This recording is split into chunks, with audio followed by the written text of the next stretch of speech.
I need to show you this beautiful faucet. It was gifted to me from Toylia, and I have not installed it yet. I am planning to, but I just wanted to show what you get. It is gorgeous.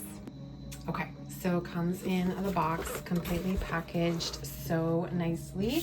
It does have these instructions, very simple. As long as you have the proper like plumbing and your cold and hot water lines are plumbed in like normal, like they should be, you'll have no problem installing this. Comes with a pair of little gloves if you don't want to get any, you know, fingerprints on it. But look at this beautiful gold finish.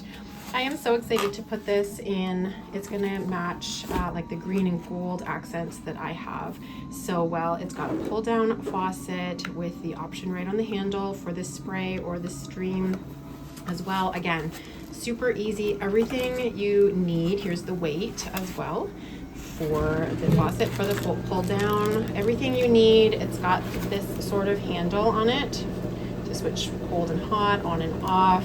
Beautiful. I cannot wait to get this installed and do a second video to show you the actual look. Oh, and it's got the plate as well. So this is good for one hole, or it will cover a 3 hole. So you are good to go that way as well.